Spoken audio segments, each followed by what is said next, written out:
Hello दोस्तों, कैसे हो आप। मैं आरूप आप लोगों के समक्ष लेके आया हूँ चक्रवृद्धि ब्याज, जिसका हमने एक पार्ट कंप्लीट कर लिया था, जिसमें हमने देखा था कि कुछ सिंपल क्वेश्चनों को हम कैसे सॉल्व करते हैं। तो हमने 4-5 मेथड से सॉल्व किया था। आइए हम देखते हैं आज गुना पर आधारित चक्रवृद्धि ब्याज के प्रश्नों को कैसे हल किया जाता है। तो देखते हैं हम। जैसे पहला क्वेश्चन हमारे पास है, कोई धन चक्रवृद्धि ब्याज पर 3 वर्षों में, कोई धन चक्रवृद्धि ब्याज पर 3 वर्षों में अपने का 3 गुना हो जाता है, तो वह कितने वर्षों में 9 गुना हो जाएगा। देखिए दोस्तों, इन प्रश्नों को सॉल्व करने में सिर्फ हमें 5 से 10 सेकंड का टाइम लगता है। तो आइए हम इसको सॉल्व करते हैं। तो बोला गया, कोई धन चक्रवृद्धि ब्याज पर 3 वर्षों में अपने का 3 गुना हो जाता है, तो वह कितने वर्षों में 9 गुना हो जाएगा। मान लिया हमने मूलधन हमारा पहले जो था वो P था, तो यह कितने वर्षों में 2 गुना हो गया, 3 वर्षों में। 3 वर्षों में ये कितना हो गया, 2 गुना, मतलब 2P हो गया। तो हमसे बोला गया कि यह 9 गुना हो जाएगा, 3 गुना हो जाएगा, तो वह कितने वर्षों में 9 गुना हो जाएगा। तो हमें कितना करना है, 9P करना है। तो 9P होने में कितना टाइम लगेगा, सॉरी इसमें 3 गुना बोला गया है, 3 गुना हो जाता है। तो 9P मतलब 9 गुना होने में हमें यहाँ पे टाइम निकालना है, टाइम कितना होगा। तो हम देखते हैं कि इसी की स्क्वायर के रूप में टूटेगा।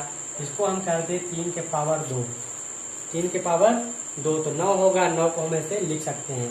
तो देखते हैं 3 वर्षों में 3P हो रहा है, तो 9P होने में कितना टाइम लगेगा। यहाँ 3 है, तो 3 को इस घात से हम गुणा कर देंगे, 3 दूना 6 वर्ष। तो हमें समय कितना लग जाएगा, 6 वर्ष। अतः जो धन 3 वर्षों में 3 गुना हो रहा था, वही 9 गुना होने में 6 वर्ष का समय लेगा। आइए इसी तरह हम दूसरे क्वेश्चन को सॉल्व करते हैं। दूसरे में पूछा गया, कोई धन चक्रवृद्धि ब्याज पर 5 वर्षों में 2 गुना हो जाता है, तो वह उसी दर से 8 गुना कितने वर्षों में हो जाएगा। तो उम्मीद है कि आप लोग सब लगा लोगे क्वेश्चन। देखते हैं 5 वर्षों में 2 गुना हो जाता है। मान लिया हमने हमारा मूलधन P था, तो यह 2P होने में कितना टाइम लिया, 5 ईयर, 5 साल का यह समय ले रहा है। तो हमसे पूछा गया है कि 8 गुना होने में, 8P होने में कितना टाइम लगेगा। तो 8 को हम 2 की घात में तोड़ दें, 2 के घात पे 3 टूटेगा, 2 दूनी 4 दूनी 8, है ना। तो अब हम देखते हैं 3 यहाँ पे, 5 यहाँ, 5 को हम 3 से यहाँ पे मल्टीपल कर देंगे, 5 3 15 वर्ष। तो हमारा 2 कोई धन जो 5 वर्षों में 2 गुना हो जा रहा था, वही धन 8 गुना होने में 15 वर्ष का टाइम लेगा। उम्मीद है आप लोगों को समझ में आ रहा होगा। इसी तरह आइए हम तीसरे क्वेश्चन को सॉल्व करते हैं। बोला गया, एक धन चक्रवृद्धि ब्याज पर 4 वर्षों में 2 गुना हो जाता है, तो हम देखते हैं कितने वर्षों में 2 गुना हो जाता है। P से 2P होने में 4 वर्ष का समय लगता है, 4 ईयर का टाइम लगता है। तो बोला गया आगे, तो वह कितने वर्षों में 16 गुना हो जाएगा। तो बोला गया आपकी बार कि 16 गुना होने में उसे कितना टाइम लगेगा। 16P होने में कितना टाइम लगेगा, तो हम इसको 2 की घात में तोड़ दें, तो 2 की घात हो गए 4, क्योंकि 2 की घात 4 बराबर होता है 16। तो हम देखते हैं 4 को अगर हम अब इस घात के 4 से गुणा कर दें, तो टाइम आता है हमारा 16 ईयर। तो हमें समय कितना लगेगा, 16 साल। जिस प्रकार 4 वर्षों में 2 गुना हो जाता था, तो वह कितने वर्षों में 16 गुना हो जाएगा, तो 16 वर्षों में वह 16 गुना हो जाएगा। इसी तरह हम सॉल्व करते हैं आखिरी सवाल को। जैसा कि क्वेश्चन में बोला गया है, 12,000 की धनराशि चक्रवृद्धि ब्याज पर 5 वर्षों में 2 गुनी हो जाती है, तो वह 20 वर्षों बाद कितनी हो जाएगी। तो हम 12,000 ना लिख के इसको P ही मान लेते हैं। P हमारा कितना हो रहा है, 2P हो रहा है, मतलब 5 वर्षों में 2 गुना हो रहा है, 5 ईयर में 2 गुना हो जाता है। तो वह 20 वर्षों बाद कितनी हो जाएगी।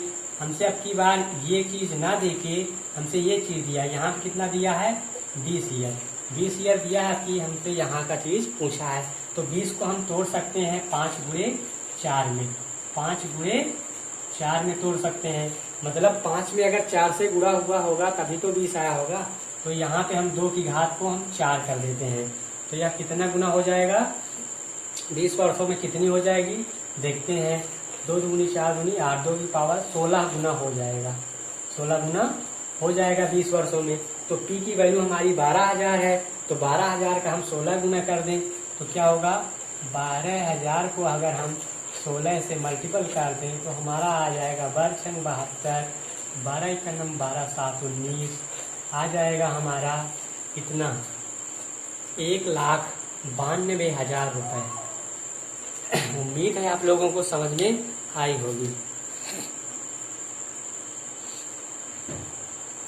दोस्तों हम अब अगले टाइप पे चलते हैं, जो कि है जब दो अलग अलग वर्षों के चक्रवृद्धि मिश्र धन ज्ञात हो।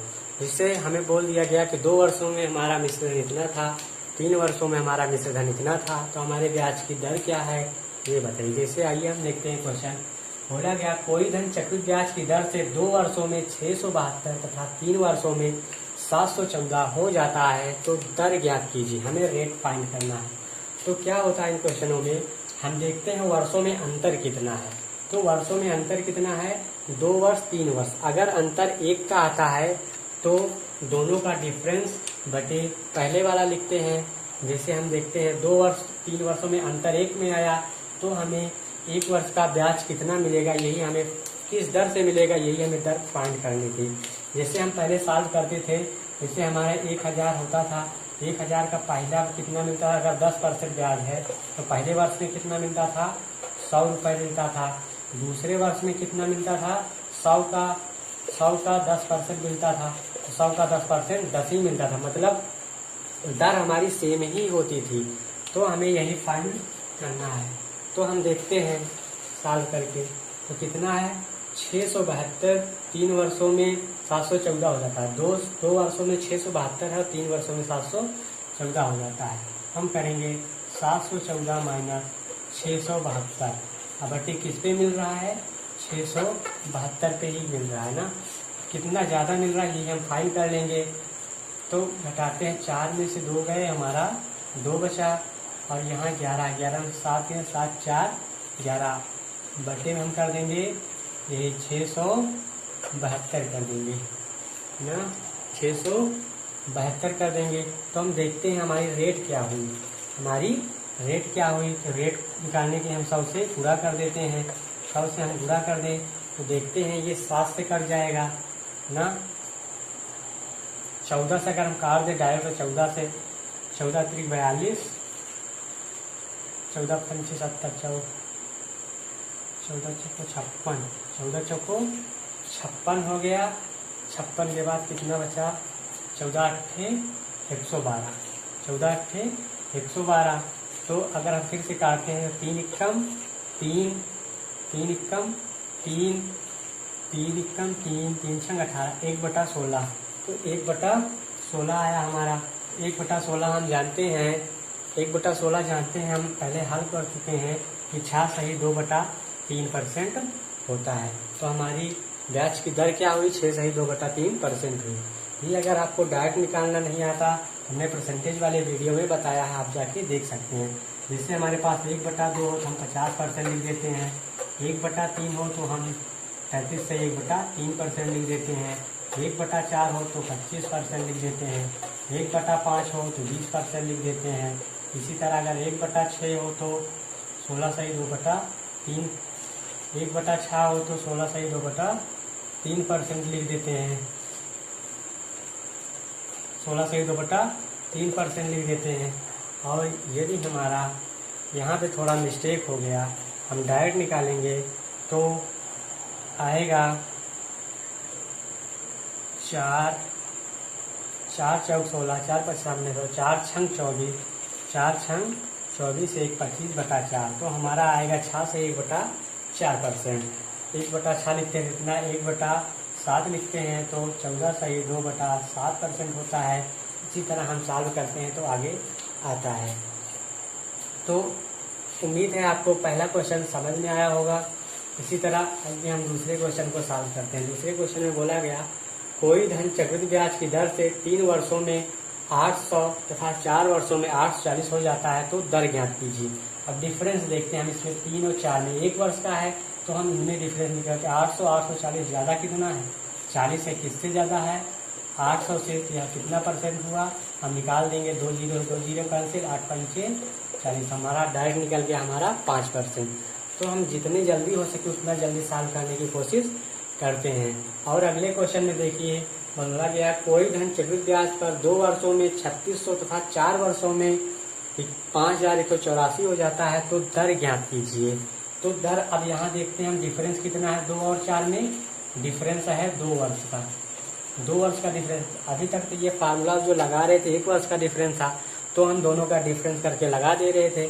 परंतु अगर 2 वर्ष से ज़्यादा डिफरेंस आए, अगर 1 वर्ष से ज़्यादा डिफरेंस है, 2 वर्ष का आए तो हम रूट लेते हैं, अगर 3 वर्ष का आए तो हम रूट क्यूब लेते हैं। इसी तरह हम सॉल्व करते हैं। जैसे आइए हम सॉल्व करते हैं। बोला गया 2 वर्षों में 3600 तथा 4 वर्षों में इतना हो जाता है, तो हमारी रेट, डायरेक्ट रेट निकालने के जो फार्मूला होता है तो लिख लेंगे 5184, बड़ी वैल्यू ऊपर, छोटी वैल्यू नीचे, 3600 हो गया। और 2 वर्षों का डिफरेंस है तो हम इसका रूट निकालेंगे और बगल में -1 कर देंगे। ये हमारा क्वेश्चन सॉल्व हो जाएगा। तो R हमें निकालना है, तो ये कितने का क्यूब है, अगर हम सॉल्व करेंगे तो 72 का क्यूब आएगा, ये 60 का क्यूब आएगा, 60 का स्क्वायर है, उसके बाद -1 यहाँ हम लिख देंगे।